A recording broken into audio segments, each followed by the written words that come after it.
What is up, guys? It has been a whole year since I last uploaded a video on my YouTube channel, and I thought right now is probably the best timing to make a video like this.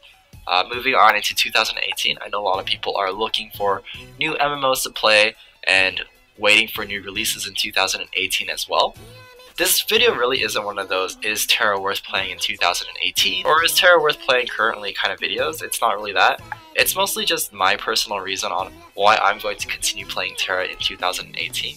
And I guess just what's kept me around for all these years, since I've been around for like 5 years or so. I did want to tell you guys that I'm really thankful for all the subscribers that I did get throughout 2017.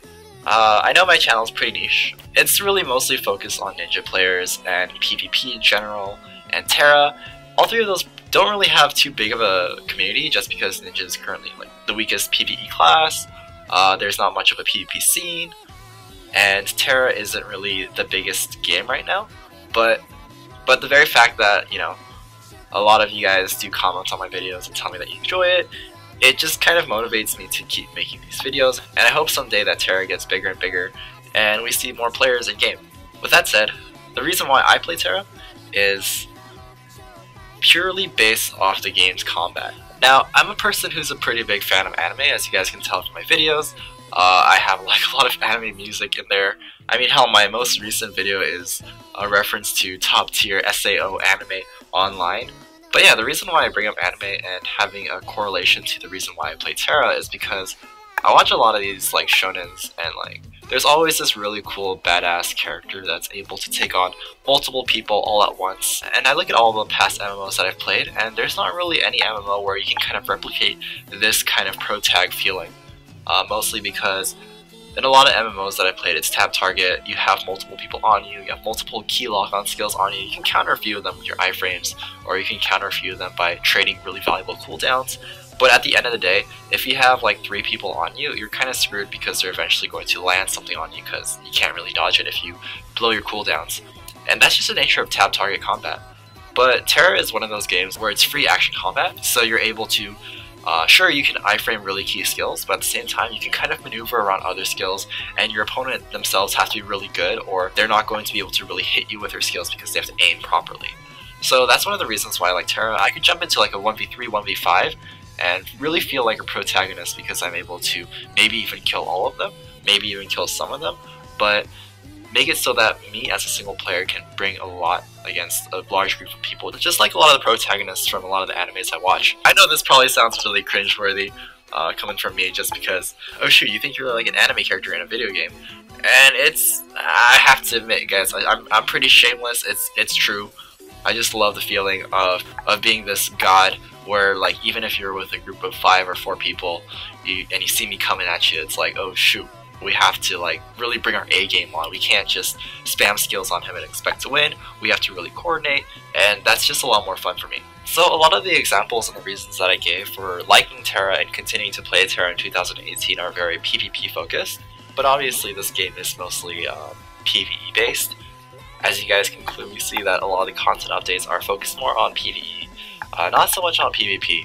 So I did used to enjoy Tera's PvE a lot, but there came a point when the PvE in the game moved away from being very, how should I put it? It moved away from being very reactionary based to very memorization based. If you guys are a veteran player, you'll remember the days of like MCHM, Kill Sage's Nest, things like that. A lot of the boss attacks required you to be really quick on your feet, iframe their attacks at key moments, and just overall reacting to the boss's attacks with your iframes. Nowadays though, a lot of the bosses have mechanics that kind of render your iframes useless, and instead they're more focused on your ability to kind of memorize what they say or their patterns. But I guess this is fine and all, but I personally don't enjoy it. If I wanted to play a game of memorization, I'd rather go to the nearest target and pick up like a Bobbit, Twister, or like Simon Says. But I mean, look at the most recent examples of dungeons that we've had.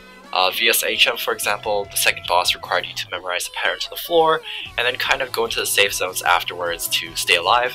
The last boss, right when you enter the fight, he says something, and because he said it like this, he's gonna do this, but eventually he's gonna say it like this, and it's just gonna be the reverse meaning and the reverse order of what he's gonna do, and it's just a lot of memorization in that dungeon. Next came Manglemire. If you guys remember Manglemire, the boss is gonna say something, it's gonna be a lie, it's gonna be a truth, based off what a lie is or based off what a truth is. You have to memorize what to do, whether it's in or out or get away or come close. It's all memorization there as well. Then we had Demon's Wheel. If you recall Demon's Wheel as well, because he said something like this or because he did this, and hell, you even have to do math on the first boss. You have to add numbers, and you have to memorize how many people that it attacked and add those up. And then moving on to like even the current day dungeon, which is RKEM. The boss is going to say something at the start, but then he's going to say something at the end. But then he also has this color underneath him, and you have to kind of just piece together all three, and you have to put those in order based off memorization. But it's going to come in reverse order because it's RKEM or something, and it's just, again, it's just a whole lot of memorizing, and to me that's not fun. I want to do more mechanics that are very team-orientated. Like MCHM, everyone's kind of cycling through debuffs or dodging really fast attacks, and that's always been more fun to me, as opposed to, again, playing.